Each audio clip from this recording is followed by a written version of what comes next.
Hello friends, in this video we are going to learn about quorum of meeting.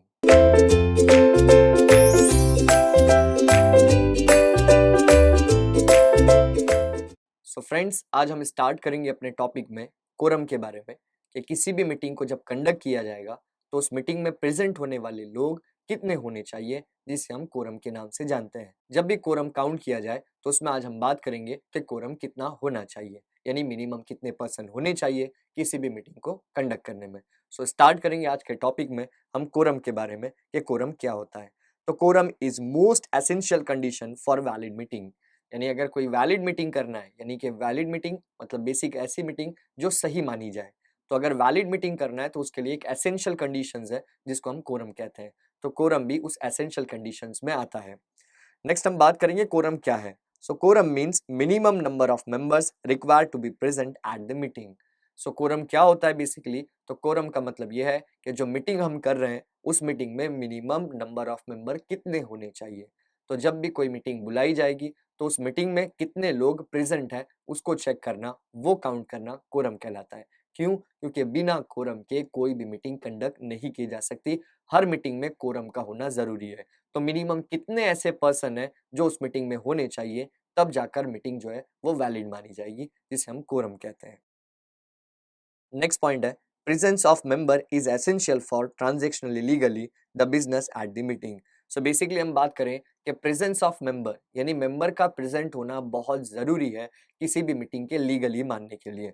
तो जब भी कोई meeting रखी जाएगी तो उस मीटिंग के अंदर जो मेंबर्स हैं उनका प्रेजेंट होना बहुत जरूरी है। यानी अगर मीटिंग बुलाई गई किसी चीज को डिसीजन को लेकर, अब मेंबर्स उसमें आए नहीं, दो चार मेंबर आए और वो दो चार मेंबर फिर अपने हिसाब से कोई भी डिसीजन ले सकते हैं, चाहे वो कंपनी के फेवर में हो या कंपनी के अगेंस्ट में हो सकता है कि वो दो चार मेंबर जो आए हो वो अपने फेवर में डिसीजन ले ले, जिसकी वजह से कंपनी को लॉस हो सकता है। इसीलिए कम से कम इतने मेंबर प्रेजेंट रहे जो किसी वैलिड मीटिंग को कंटिन्यू करने के लिए होने चाहिए। नेक्स्ट पॉइंट है the quorum must be remain present from the beginning till the end of the meeting. So जो कोरम है वो quorum minimum number of members जो है वो कंपनी की मीटिंग के बिगिनिंग से लेकर मीटिंग के एंड तक होने चाहिए। यानी जो मिनिमम नंबर ऑफ मेंबर्स हैं कोरम के, वो minimum number of member company की मीटिंग के स्टार्टिंग से लेकर एंड तक वही होना चाहिए, बीच में उठकर जाना नहीं चाहिए। फिर अगर वो बीच में चले गए तो कोरम जो है वो इनकम्प्लीट माना जाएगा और मीटिंग इनवैलिड हो जाएगी। इसीलिए जो कोरम है वो कोरम जो है वो स्टार्टिंग से लेकर मीटिंग के एंड तक अवेलेबल होना चाहिए। Secretary must ensure the quorum before the commencement of meeting. So जब मीटिंग स्टार्ट होगी तो स्टार्ट होने से पहले ही सेक्रेटरी चेक करेगा कि जो हमारी मीटिंग हो रही है इस मीटिंग के अंदर कोरम प्रेजेंट है या नहीं है। यानी वो चेक करेगा कि मिनिमम जितने नंबर ऑफ मेंबर होने चाहिए उतने नंबर ऑफ मेंबर्स हमारी कंपनी में है या नहीं है। जैसे हम बात करें प्राइवेट कंपनी की, तो प्राइवेट कंपनी में मिनिमम 2% का रिक्वायरमेंट होता है कोरम के हिसाब से, यानी कि मिनिमम 2 नंबर ऑफ मेंबर्स होने चाहिए। अगर 2 नंबर ऑफ मेंबर हैं तो कोरम प्रेजेंट है। तो अगर प्राइवेट कंपनी में सेक्रेटरी चेक करेगा कि हमारे यहाँ पर 2 नंबर ऑफ मेंबर्स है या नहीं है। अगर 2 नंबर ऑफ मेंबर्स नहीं है तो अगर वो मीटिंग कंटिन्यू होगी तो वो इनवैलिड मीटिंग मानी जाएगी। इसीलिए सेक्रेटरी जो है वो मीटिंग के स्टार्ट होने से पहले कोरम चेक कर लेगा कि कोरम प्रेजेंट है या नहीं है, उसके बाद फिर मीटिंग को स्टार्ट किया जाएगा। नेक्स्ट पॉइंट है a meeting in absence of quorum is invalid.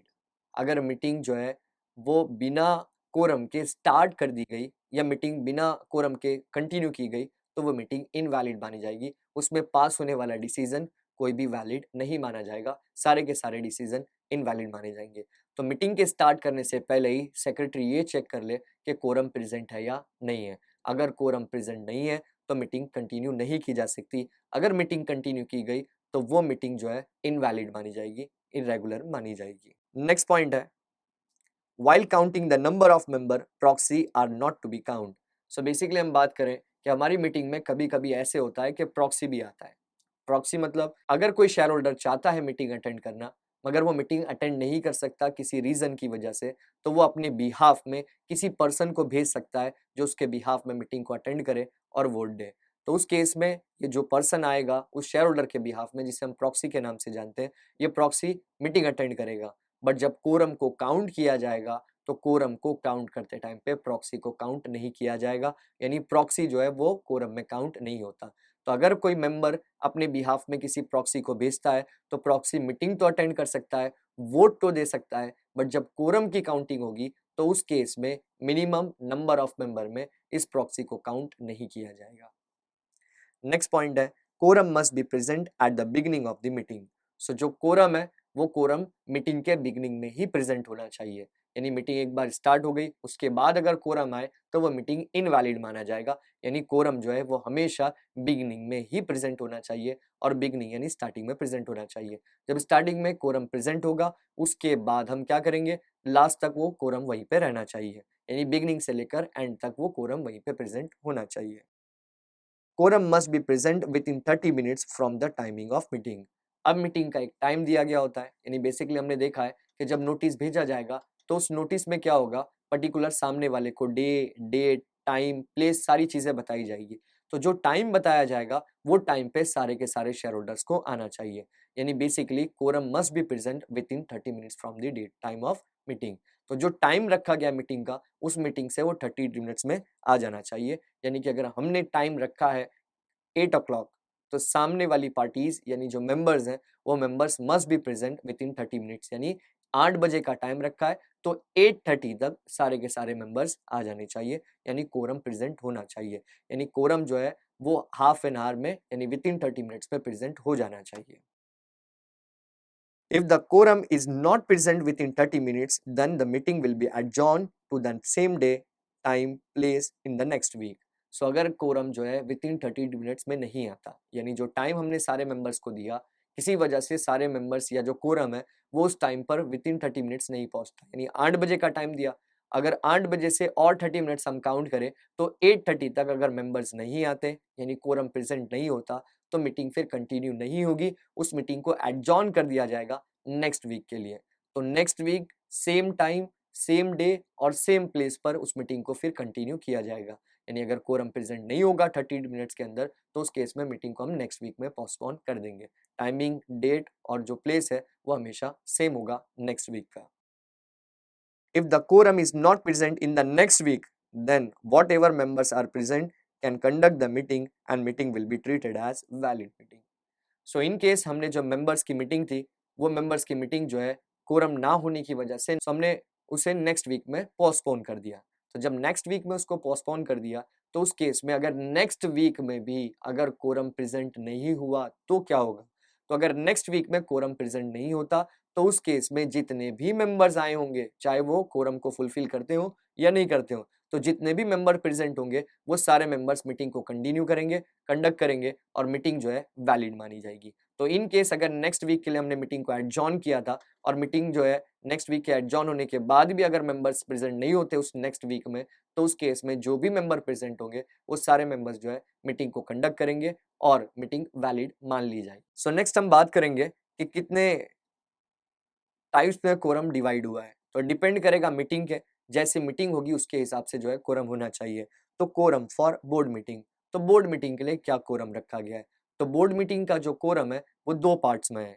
एक है 1/3, यानी जितने भी डायरेक्टर्स हैं उसका 1/3 डायरेक्टर होने चाहिए, और मिनिमम 2 डायरेक्टर्स यानी 2 डायरेक्टर्स, तो या तो 2 डायरेक्टर्स हो या 1/3, उन दोनों में से हायर होना चाहिए। जैसे हम बात करें 1/3 वाले केस में, अगर हमारी कंपनी में टोटल 9 डायरेक्टर्स हैं तो 9 डायरेक्टर्स का अगर 1/3 करें तो 3 डायरेक्टर्स होते हैं, तो यानी 3 डायरेक्टर्स और 2 directors whichever is higher, higher क्या होगा 3, इसलिए 3 डायरेक्टर्स का होना जरूरी है। यानी डिपेंड करेगा किसी कंपनी के ऊपर कि उसमें कितने डायरेक्टर्स हैं, उन डायरेक्टर्स का 1/3 और 2 directors whichever is higher वो डायरेक्टर्स प्रेजेंट होने चाहिए।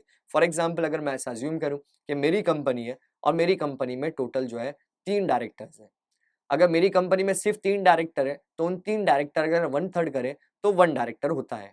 अब एक साइड 1/3 करने पर 1 आया और दूसरे साइड जो है मिनिमम 2 डायरेक्टर्स हैं, तो 2 और 1/3 यानी 1, उन दोनों में से हायर क्या है 2, तो 2 डायरेक्टर का प्रेजेंट होना जरूरी है। यानी बोर्ड मीटिंग के केस में 1/3 और मिनिमम 2 डायरेक्टर्स, इन दोनों में से जो हायर होगा वो डायरेक्टर का प्रेजेंट होना जरूरी है, कोरम होना जरूरी है। नेक्स्ट हम बात करेंगे जनरल मीटिंग की। तो जो जर्नल मीटिंग है यानी शेयर होल्डर की मीटिंग कंपनी में होती है उसमें दो अलग अलग टाइप की कंपनी है। इसमें हम पहले बात करेंगे in case of public company. तो पब्लिक कंपनी में किस तरह का कोरम होना चाहिए। तो पब्लिक कंपनी में डिपेंड करेगा कि आपकी कंपनी में मेंबर्स कितने हैं। अगर आपकी कंपनी में जो मेंबर्स हैं वो लेस देन 1000 है, या फिर आपकी कंपनी में मेंबर 1000 से 5000 है, या फिर आपकी कंपनी में जो मेंबर्स हैं अगर वो 5000 को एक्सीड करेंगे, तो उसके लिए डिफरेंट डिफरेंट कॉरम्स रखा गया है। अगर आपकी कंपनी में जो मेंबर्स हैं वो 1000 से कम है, यानी अप टू 1000 है, तो उस केस में आपके यहाँ जो कोरम होगा वो 5 मेंबर्स का होगा, यानी मिनिमम 5 मेंबर प्रेजेंट होना चाहिए जब आपकी कंपनी में 1000 से कम मेंबर्स होंगे।